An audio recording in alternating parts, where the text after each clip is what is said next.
Bismillahirrahmanirrahim. Assalamualaikum warahmatullahi wabarakatuh. Alhamdulillahirabbil alamin. Nahmadu wa nasta'inu wa nastaghfiruh wa na'udzu billahi min syururi anfusina wa min sayyiati a'malina.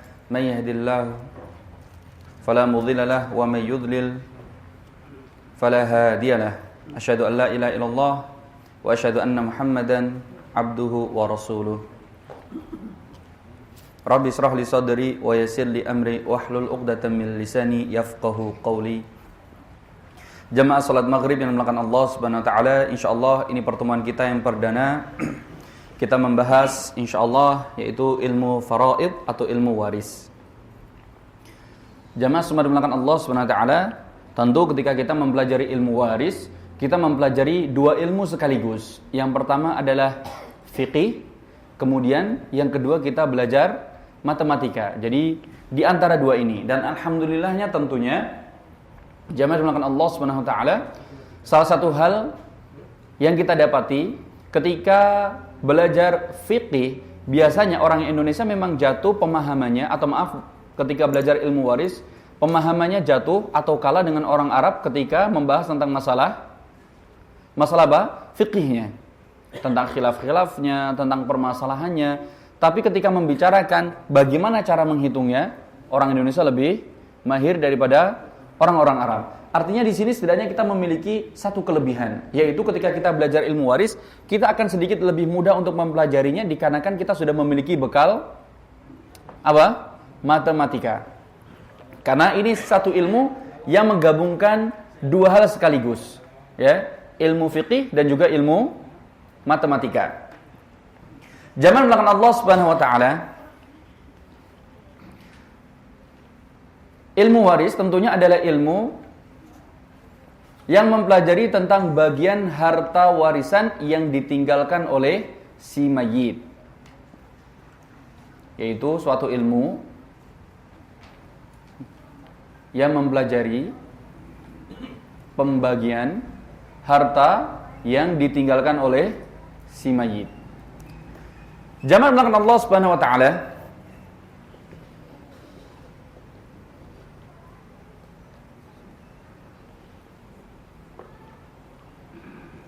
atau nggak perlu ditulis dulu, nanti saja tulisnya. Ini hanya muqaddimah. Nanti pas waktu pembahasan yang paling inti mungkin jamaah mau tidak mau harus ditulis. Kalau sekarang tidak ditulis tidak ada masalah. Ini muqaddimah saja. Jamaah dimulakan Allah Subhanahu wa taala, tentunya sistem waris bahkan yang kita ketahui di negara kita saja di Indonesia kurang lebih ada 3 sistem waris yang ada. Ada sistem waris dengan cara adat, kemudian ada sistem waris dengan cara hukum perdata atau yang dikenal dengan BW atau Bulgaric Wet Book, peninggalan orang-orang Belanda, nanti akan kita sebutkan sedikit. Kemudian sistem waris dengan menggunakan Islam. Dan ketiga sistem ini dikatakan sah dan dilegalkan di mana? Di negara kita. Tapi tentu kita sebagai seorang muslim, syariat kita tetap memerintahkan kepada kita untuk membagi warisan secara islami, dan nanti akan kita sebutkan pentingnya membagi warisan dengan sistem islami. Nah, zaman belakang Allah SWT ada 3 sistem. Yang pertama di Indonesia yang kita kenal sistem pembagian warisan, yang pertama dikenal dengan nama sistem adat. Dan di sistem adat di sini paling banyak biasanya menggunakan sistem keturunan. Sistem apa jemaah? Keturunan.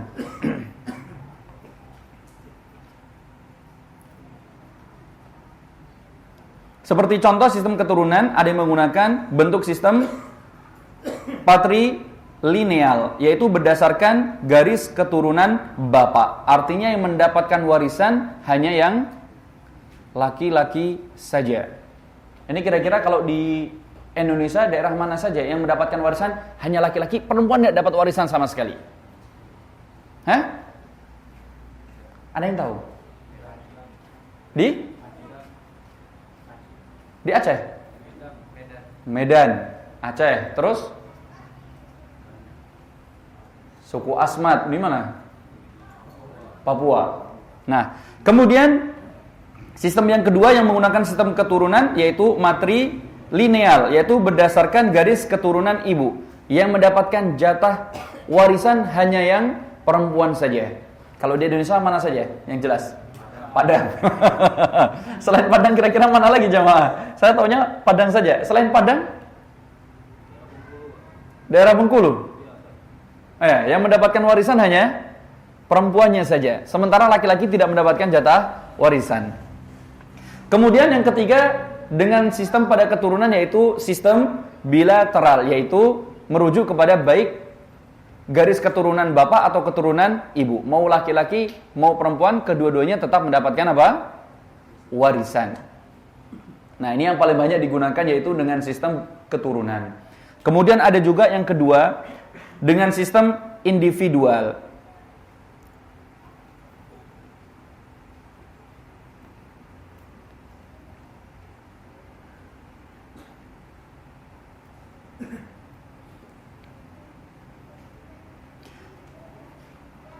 Yaitu setiap ahli waris mendapatkan atau memiliki harta warisan menurut bagiannya masing-masing. Kemudian ada sistem kolektif. Disebut sebagai sistem kolektif yaitu apabila harta tersebut tidak dibagikan akan tetapi dimiliki bersama. Kemudian diambil keuntungan tersebut bersama dan tidak boleh dimiliki oleh satu orang pun. Kira-kira yang mana ini kalau di Indonesia jemaah? Sistem seperti ini mana? Atau bagaimana sistem ini digunakan? Sistem kolektif. Tidak ada yang tahu. Jadi warisannya satu, kemudian digunakan bersama.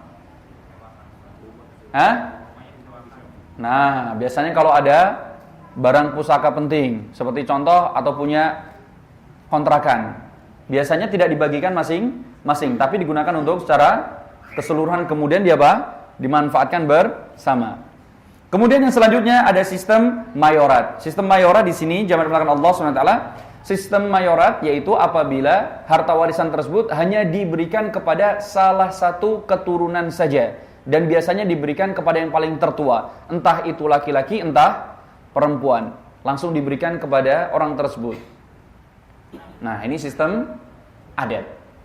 Dan sistem adat tidak hanya di Indonesia, bahkan nanti sebelum pada zaman Islam, seperti zaman jahiliyah, sistem adat juga sudah mulai digunakan warisan dengan sistem adat tersebut. Kalau di zaman jahiliyah, kira-kira menggunakan sistem yang mana?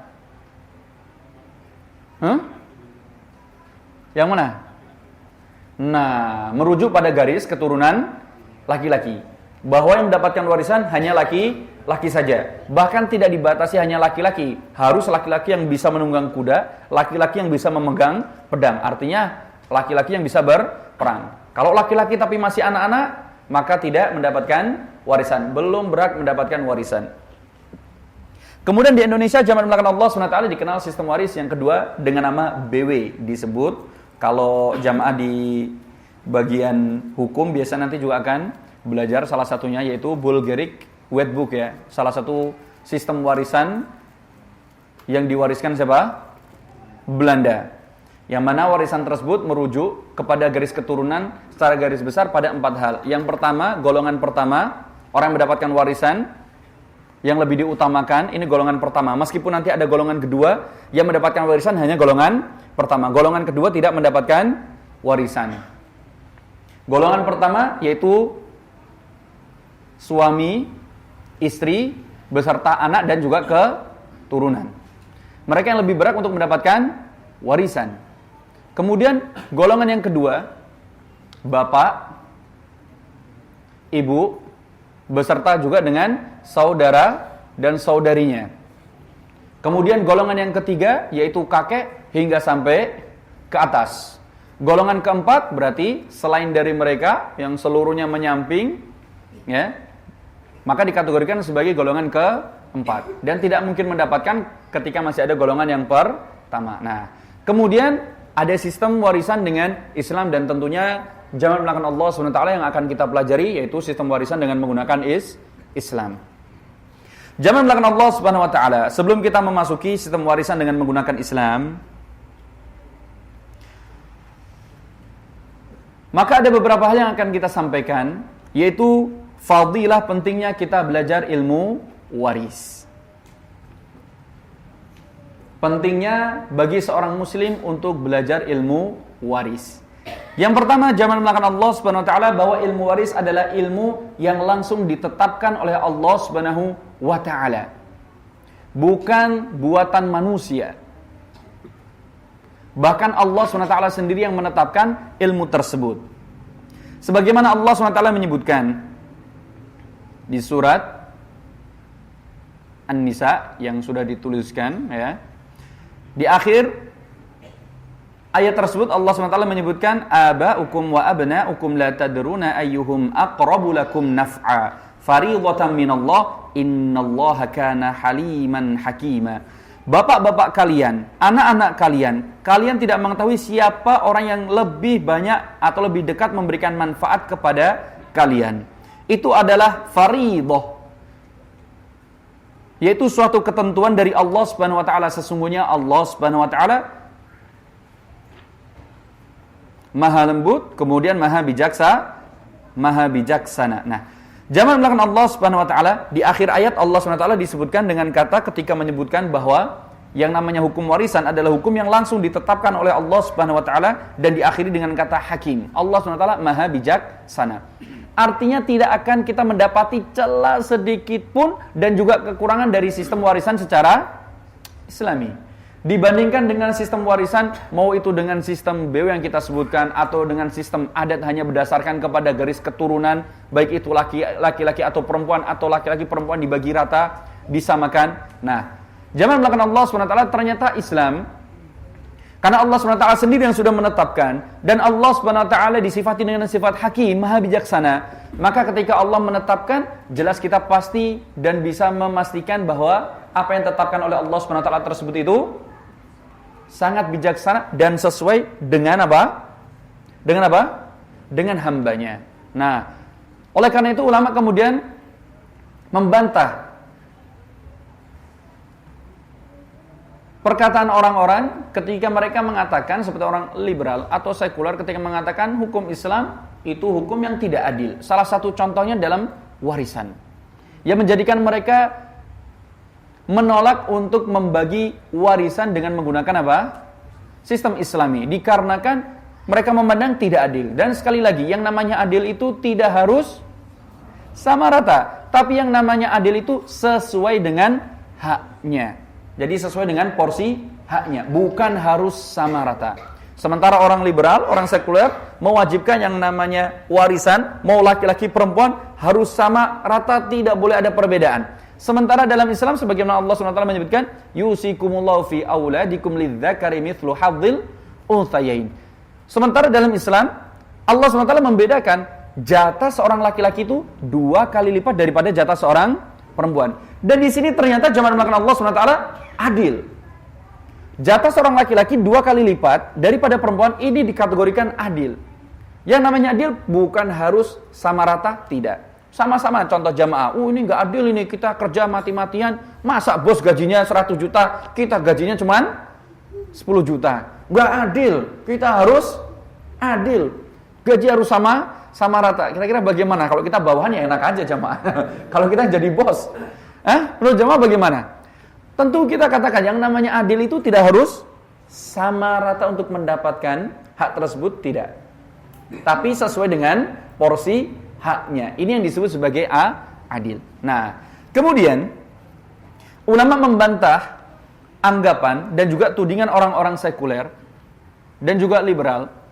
Kenapa Islam di sini kok dikatakan adil ketika memberikan untuk laki-laki, anak laki-laki 2 kali jatahnya daripada perempuan? Di sini ada beberapa sebab zaman belakang Allah Subhanahu wa taala.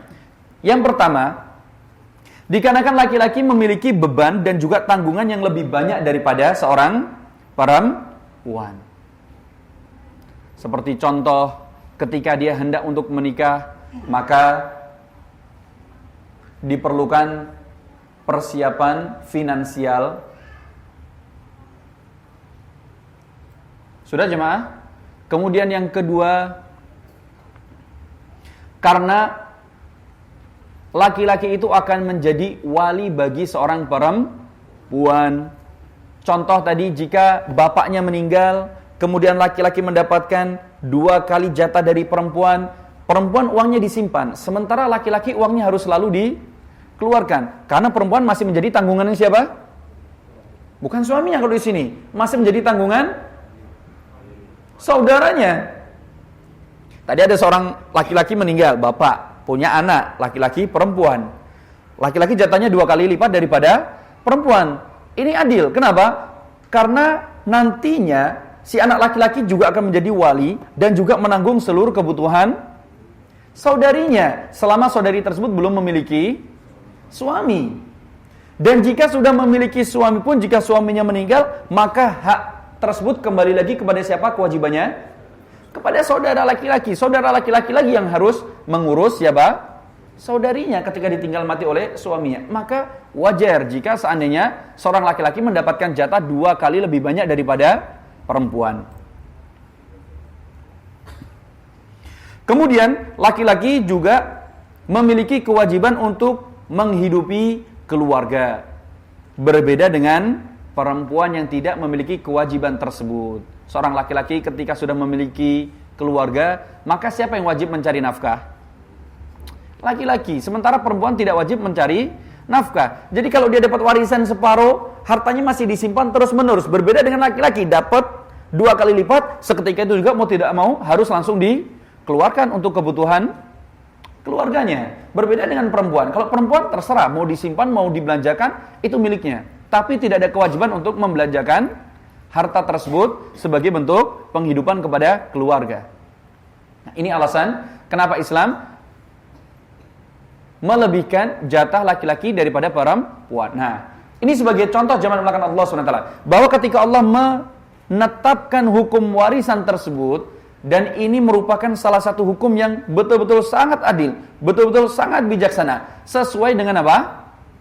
Sesuai dengan hak setiap individu tersebut. Apakah dia berhak mendapatkan warisan atau tidak berhak. Bahkan berapapun jatah yang diberikan, pasti akan sesuai dengan apa? Sesuai dengan apa? Dengan haknya. Dan Allah tidak akan menzalimi sedikit pun. Kemudian yang kedua, zaman belakang Allah Subhanahu wa taala, orang yang menolak syariat hukum waris tersebut, maka bisa menjatuhkannya kepada kekufuran. Dengan syarat apabila tidak melakukannya dikarenakan menolak. Wah, hukum Islam tidak adil. Masa laki-laki dan perempuan dibedakan? Laki-laki dapat lebih banyak, perempuan lebih sedikit. Masa saudara sendiri ketika saudaranya meninggal tidak dapat? Yang dapat malah anak-anaknya. Karena ketika ada anak-anak, saudara sudah tidak mendapatkan warisan. Ini enggak adil contohnya. Jika dia menolak dengan anggapan bahwa hukum Islam itu tidak adil, sudah tidak relevan lagi, maka bisa menjatuhkan seseorang tersebut kepada kekufuran. Meskipun di dunia tentunya orangnya tidak dikategorikan kafir, tidak. Akan tetapi nanti di akhirat Allah Subhanahu wa taala akan mengancam dengan hukuman sama sebagaimana hukumannya orang-orang kafir. Oleh karena itu Allah Subhanahu wa taala menyebutkan dalam firman-Nya, "Wa may ya'sillaha wa rasulahu wa yata'adda hududahu yudkhilhu naran khalidan fiha wa lahu 'adzabun muhin." Dan siapa yang mendurhakai Allah dan Rasulnya dan melanggar ketentuan-ketentuannya, yaitu hukum waris sebagaimana Ibnu Jarir At-Tabari menyebutkan, karena ini masih membicarakan ayat waris, dan melanggar ketentuan-ketentuannya atau hukum yang sudah ditetapkan dalam hukum waris tersebut, niscaya Allah SWT akan memasukkannya ke dalam api neraka, sedang ia kekal di dalamnya, dan baginya siksa yang menghinakan. Lihat, Allah mengancam akan dimasukkan ke dalam neraka, dan disebutkan apa tadi jemaah? Dan masuk neraka dengan apa tadi disebutkan? Kekal. Dan tidak ada kata kekal yang diberikan kepada seorang muslim kecuali pasti menunjukkan waktu penyiksaan tersebut atau azab tersebut itu jaraknya sangat lama sekali. Meskipun tidak selamanya betul-betul berada di dalam neraka sebagaimana orang kafir, kekal selamanya tidak akan dikeluarkan. Jika seorang muslim yang disebutkan kekal di dalam neraka, maksudnya kekal di sini dalam waktu yang sangat lama sekali. Dan kita tidak mengetahui sampai kapan. Lihat, orang yang melanggar ketentuan hukum waris, jika seandainya melanggarnya pada dasarnya masih menganggap syariat Islam itu tentu masih baik, masih bagus, relevan dan yang lain-lain, tapi karena ada sesuatu nafsu dalam hatinya yang menolak, maka orang tersebut jatuh kepada dosa besar. Tapi jika sudah mengatakan bahwa syariat tersebut sudah tidak relevan dengan tuduhan-tuduhan yang lainnya, maka bisa menjatuhkan kepada kekufuran meskipun pelakunya tidak boleh dihukumi kafir di dunia. Sebagaimana disebutkan oleh Imam Al-Qurtubi. Dan ini merupakan pentingnya bagi kita untuk belajar ilmu waris dan juga mengamalkannya. Kemudian yang ketiga, bahwa mempelajari hukum waris hukumnya adalah wajib. Mempelajari ilmu waris hukumnya adalah wajib. Sebagaimana yang disebutkan dalam hadis yang sahih, Rasulullah SAW beliau menyebutkan al-ilmu thalath. Siwa dzalika fadlun, ayatun muhkamah, wa sunnatun qa'imah, wa faridatun adilah. Ilmu itu ada 3. Selain dari itu, maka hukumnya sunnah. Hanya tambahan saja. Artinya ilmu di sini wajib, meskipun kita mengatakan tidak sampai derajat wajib ain. Sebagian mengatakan wajibnya hanya sampai wajib apa? Kifayah. Yang pertama ayatun muhkamah, yaitu Al-Quran. Wajib bagi kita untuk belajar Al-Quran. Kemudian yang kedua, wasunnah qa'imah. Belajar apa? Hadis. Sunnah Rasulullah. Wajib belajar Al-Quran, belajar hadis. Kemudian yang ketiga, wa faridah adilah, yaitu belajar ilmu waris. Faridah, pembagian adilah yang adil, yaitu belajar ilmu waris. Ada 3 ilmu yang ditekankan oleh Rasulullah SAW kepada kita untuk kita pelajari. Yang pertama Al-Quran, yang kedua Sunnah Rasulullah, yang ketiga apa? Ilmu waris. Kemudian pentingnya kita belajar ilmu waris dan kita ditekankan dan Rasulullah menyemangati kita agar belajar ilmu waris, dikarenakan ilmu waris adalah salah satu ilmu yang akan dicabut oleh Allah Subhanahu wa taala pertama kali. Sebagaimana diriwayatkan oleh Ibnu Majah dan juga Daruqutni dan juga Imam Al-Hakim, Rasulullah SAW beliau menyebutkan, ta'allamul fara'id wa'allimuhun nas fa innahu nisful ilmi, awwalu ilmin yunsa wa huwa awwalu ilmin yunza'u min ummati. Belajarlah kalian ilmu fara'id, ilmu waris, dan ajarkanlah orang-orang ilmu waris tersebut. Karena sesungguhnya ilmu waris adalah separuh dari apa? Dari ilmu. Seluruh ilmu jika dibagi 2, maka ilmu waris adalah separuh dari ilmu tersebut.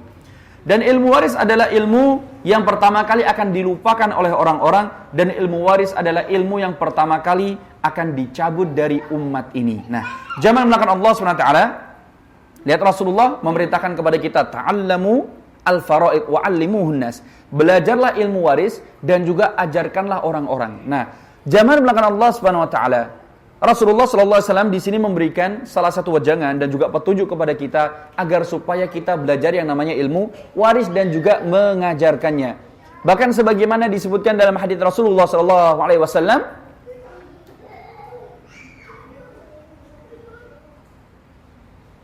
kullu syai'in ghaira dzikrullah laghwun illa thalatha.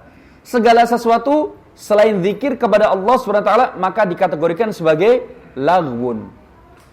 Jadi ada perkara atau suatu perbuatan, suatu amalan yang jika kita lakukan terus-menerus dengan intensitas yang banyak maka dikategorikan laghwun, perkara yang sia-sia dan jatuh kepada kemaksiatan.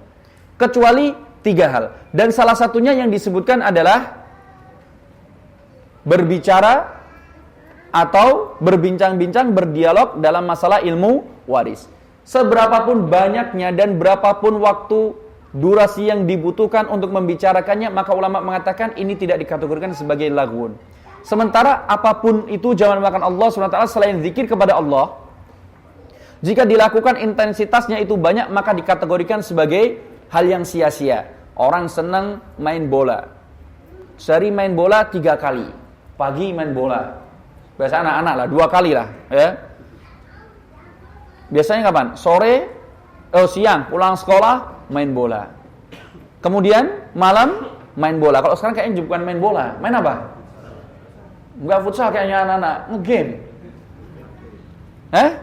Ya begitu juga berarti kita kalau game kan, atau maaf, handphone yang megang pun bukan anak-anak, bahkan kita. Contohnya, kita menggunakan handphone dalam intensitas yang banyak, bukan tujuan untuk zikrullah, zikir kepada Allah, maka juga bisa masuk kategori laghun, sia-sia dan jatuh kepada kemaksiatan karena menyia-nyiakan waktu untuk satu hal yang tidak bermanfaat. Bangun tidur, nyari handphone. Yang dicek apa? Pesan, WhatsApp, Facebook, ya, timeline-nya dilihat semuanya. Ada notif apa lagi? Mau tidur, handphone lagi. Bayangkan, bangun tidur malah gini, tangan nyari-nyari, yang dicari apa dulu jemaah? Handphone dulu. Ada yang demikian atau enggak jemaah? Ada. Bangun tidur tuh yang dicari handphone dulu. Banyak. Sampai handphone itu ada di mana-mana, selalu menemani kita. Tidur di samping kita, kerja ada di samping kita, bahkan kalau seumpama ketinggalan sedihnya jangan melakukan Allah. Atau enggak? Betul. Kita nggak bisa hidup meninggalkan apa? Handphone. Coba jemaah buktikan. Kerja, handphonenya ketinggalan. Kira-kira perasaannya bagaimana jemaah? Kalut, seakan-akan belahan jiwa hilang. Kalau memang masih bisa balik lagi ngambil handphone. Kalau nggak mungkin ya sudah, meskipun selalu dirundung apa? Banyak pikiran, perasaan yang aneh-aneh. Ada orang demikian jemaah atau nggak? Nggak ada. Di sini nggak ada insya Allah ya. Ketinggalan biasa saja. Nah, begitu juga dengan kita. Ketika kita terlalu banyak main dengan handphone untuk hal-hal yang tidak bermanfaat, bukan merupakan bentuk zikrullah, zikir kepada Allah SWT, ini juga mengantarkan kepada perkara laghun, perkara yang sia-sia. Maka hukumnya juga jatuh kepada bentuk kemaksiatan karena menyia-nyiakan waktu tersebut untuk hal yang tidak bermanfaat. Dan salah satunya, berapapun banyak waktu yang kita gunakan dan tidak dikategorikan sebagai sia-sia apabila seseorang itu berdiskusi masalah apa? Ilmu waris.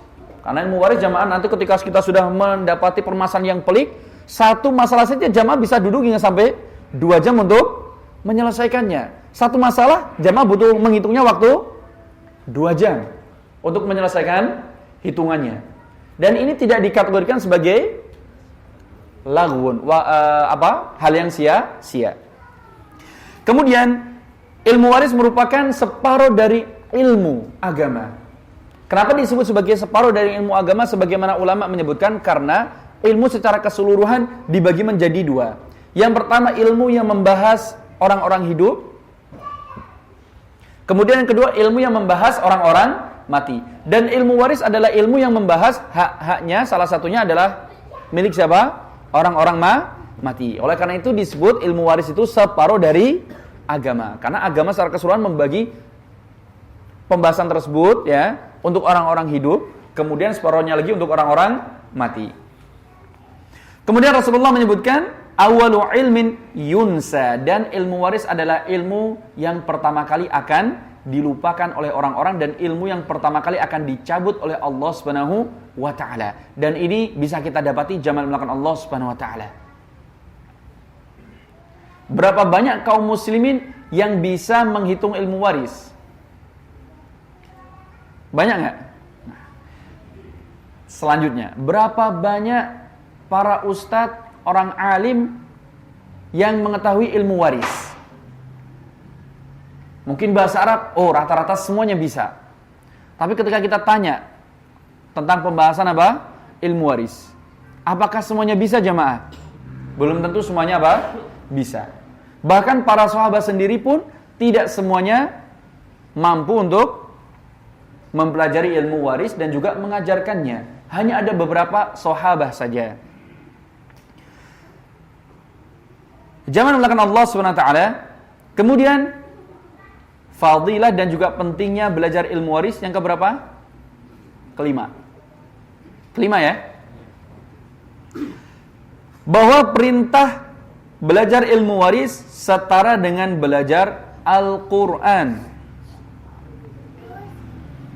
Sebagaimana hadis yang diriwayatkan oleh Abdullah bin Mas'ud, yang diriwayatkan oleh Al-Hakim, qala Rasulullah sallallahu alaihi wasallam, ta'allamul Qur'an wa 'allimuhun nas wa ta'allamul fara'id wa 'allimuhun nas fa inni imru'un maqbud wa innal 'ilm sayuqbad wa tadhharul fitan hatta yakhtalifal ithnan fil fariidah la yajidani man yaqdi biha. Dari Ibnu Mas'ud radhiyallahu anhu bahwa Rasulullah sallallahu alaihi wasallam beliau bersabda, pelajarilah Al-Quran dan ajarkanlah kepada orang-orang. Lihat, perintah untuk belajar Al-Quran dan juga untuk mengajarkannya.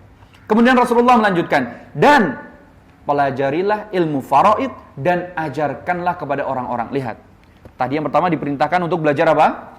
Al-Quran. Kemudian yang kedua diperintahkan untuk belajar ilmu faraid. Oleh karena itu ulama mengatakan bahwa perintah tersebut hampir-hampir sejajar dan setara dengan Al-Quran. Jangan sampai kita belajar Al-Quran tapi meninggalkan belajar ilmu waris. Karena bisa kita dapat di zaman melakukan Allah SWT. Hampir semua yang di sini ketika kita tanya, bisa baca Quran jamaah? Bisa nggak baca Quran? Bisa nggak menghitung masalah waris? Padahal kita diperintahkan dengan dua perintah tersebut sekaligus dalam satu nas, dalam satu konteks. Untuk belajar Al-Quran, belajar ilmu waris. Sementara berapa banyak kaum muslimin bisa baca Quran, tapi disuruh ngitung waris, sama sekali nggak tahu. Blank. Bapak jatahnya berapa? Bapak jatahnya berapa? Nggak tahu saya. Lihat. Sama sekali nggak tahu. Blank, sama sekali.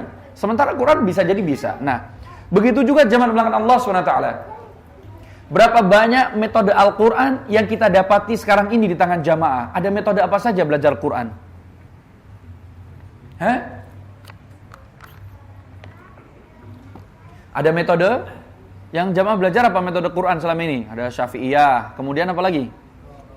Iqra', qiraati, kemudian tilawati, ummi, terus apa lagi? Banyak kan? Jamaah pernah dapati metode belajar waris? Hah? Pernah dapati nggak jamaah? Ulama, seorang ustadz, orang syekh berlomba-lomba untuk membuat metode mempermudah kaum muslimin belajar ilmu waris. Ada nggak? Ada nggak?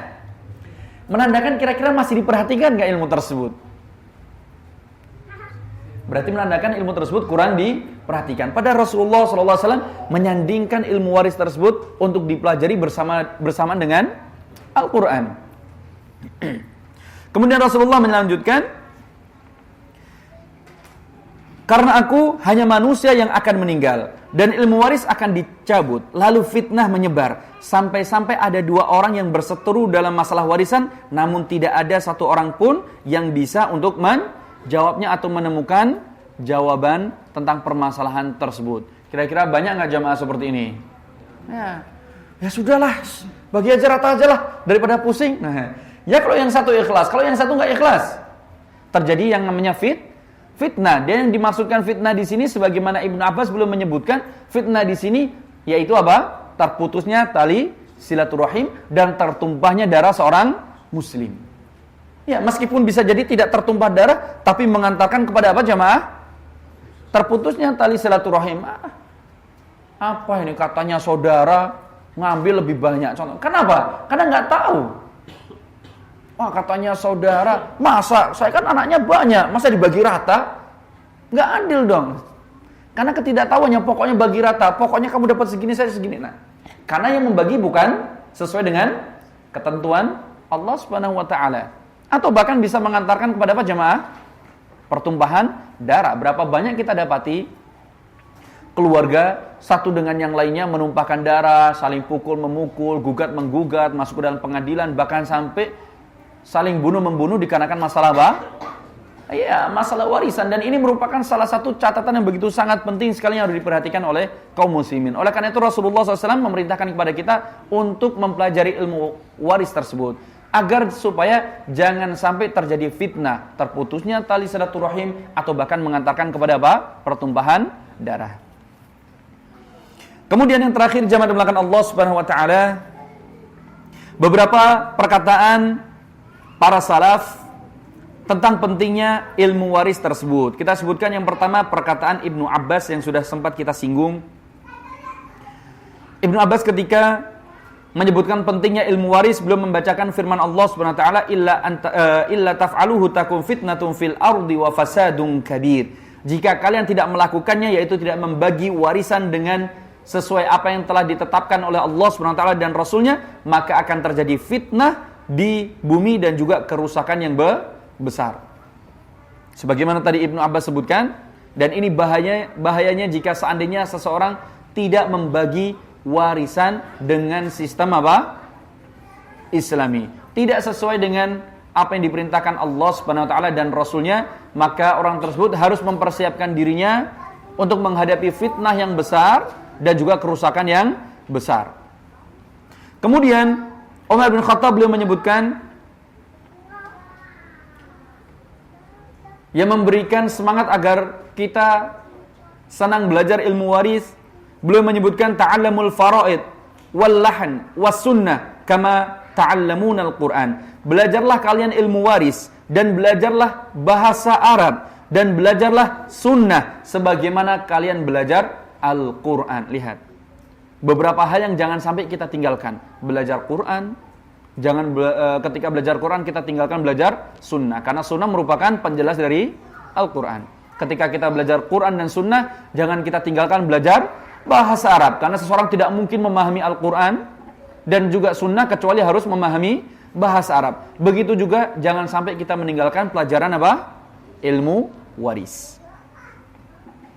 Kemudian Umar bin Khattab juga menyebutkan ta'allamul faraid fa innahu min dinikum. Belajarlah ilmu waris karena sesungguhnya ilmu waris itu merupakan bagian dari agama kalian. Begitu juga beliau menyebutkan yang tadi telah kita sebutkan, idza lahautum fal'au birrami wa idza tahaddatsum fatahaddatsu bil faraid. Apabila kalian itu ingin menghabiskan waktu untuk bersenang-senang, maka habiskanlah untuk memanah. Nah, kalau mau mencari hiburan, nyarinya apa?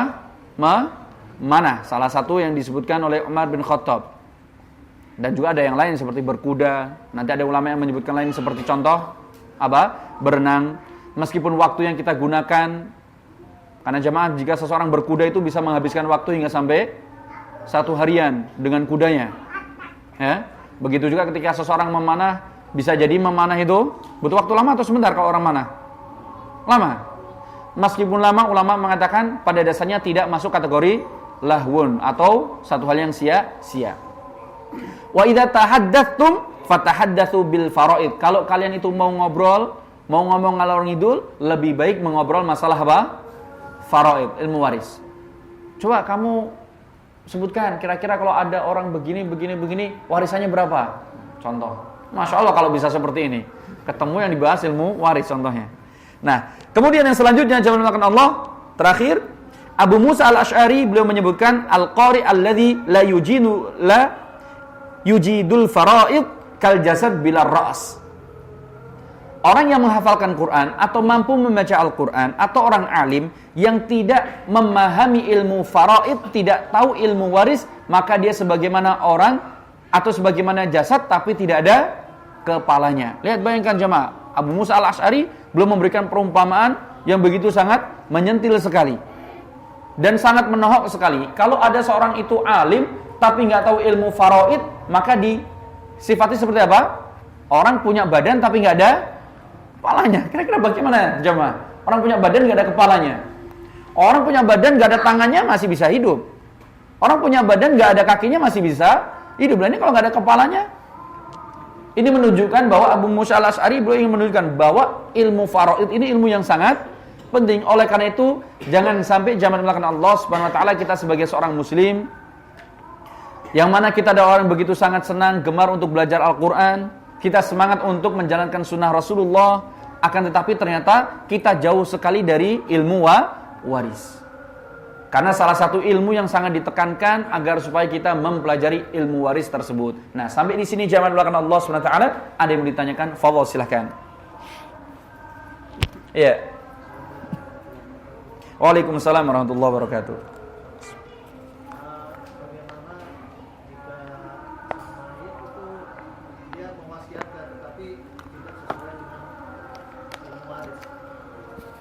Iya.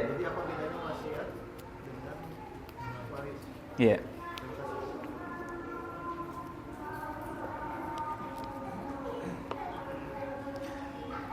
Perlu dipahami jamaah melakukan Allah SWT, wasiat berbeda dengan waris.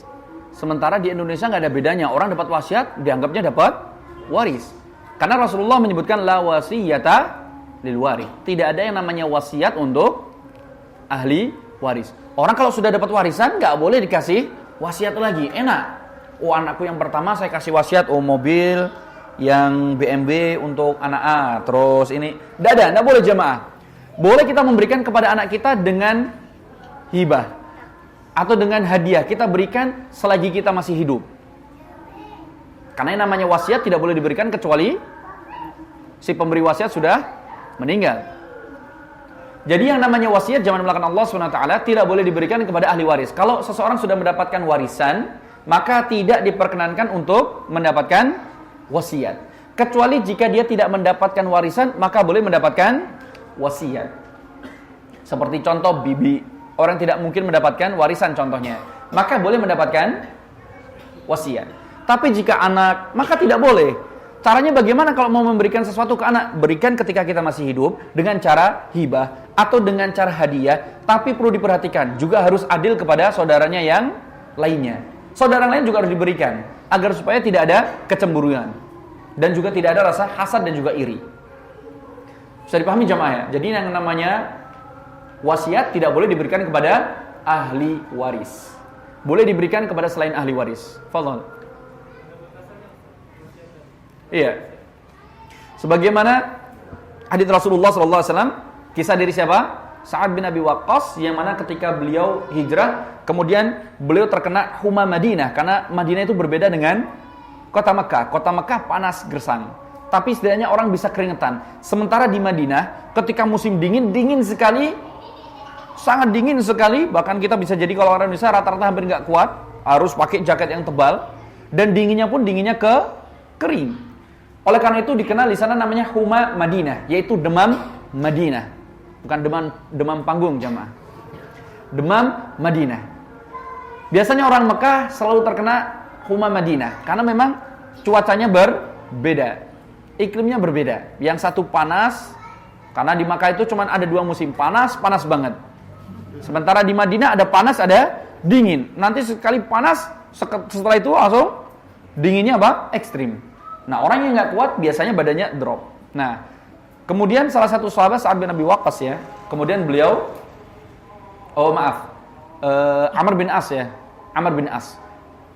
Beliau sakit terkena demam tersebut hingga sampai merasakan seakan-akan beliau akan mati. Maka kemudian beliau bertanya pada Rasulullah, ya Rasulullah, saya itu cuma punya anak perempuan 1 saja. Boleh nggak kalau saya mewariskan hartaku? Boleh nggak saya mewasiatkan hartaku? Pengen disedekahkan, diwasiatkan seluruhnya.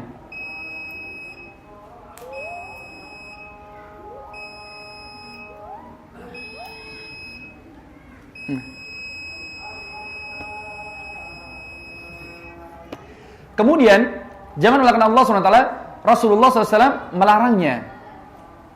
Tidak diperkenankan untuk mewariskan seluruhnya. Maka kemudian beliau meminta, kalau 2/3-nya Rasulullah, 2/3 banyak itu. Kemudian masih dilarang oleh Rasulullah, tidak boleh. Setengahnya Rasulullah, tidak boleh. Kalau 1/3-nya Rasulullah, wa thulutsu katsir. Sepertiga itu banyak. Ulama berbeda pendapat. Jumhur ulama mengatakan batas maksimal ketika kita mau memberikan wasiat hanya 1/3 harta kita. 1/3 harta. Sementara mazhab Syafi'i beliau mengatakan jangan sampai masuk 1/3, setidaknya kurangi dari 1/3, karena Rasulullah menyebutkan wathulutsu katsir. 1/3 itu banyak. Jadi kalau bisa di bawah 1/3. Ini pendapat siapa? Syafi'i. Sementara jumhur ulama mengatakan 1/3 tidak ada masalah, tapi jangan sampai lebih dari 1/3. Boleh memberikan wasiat dengan syarat tidak boleh lebih dari 1/3 harta. Sampai di sini sebelumnya jemaah ada yang ditanyakan? Fadhol silahkan. Fadhal, silakan.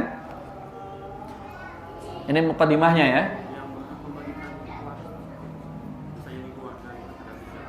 Iya. Yang berhak membagikan warisan siapa? Tentu yang berhak membagikan warisan adalah orang yang memahami ilmu waris. Siapapun itu. Mau dari kalangan keluarga, mau dari kerabat, mau dari orang lain, diperkenankan dengan syarat mengetahui ilmu waris. Karena ilmu waris itu sebagaimana orang berfatwa. Tidak boleh seseorang memutuskan sesuatu sebagaimana hakim. Tidak boleh memutuskan sesuatu kecuali harus dengan menggunakan ilmu. Jadi harus orang yang memiliki ilmu. Siapapun itu. Boleh. Fadhol jamaah, ada yang mau ditanyakan? Satu pertanyaan lagi. Fadhol silakan.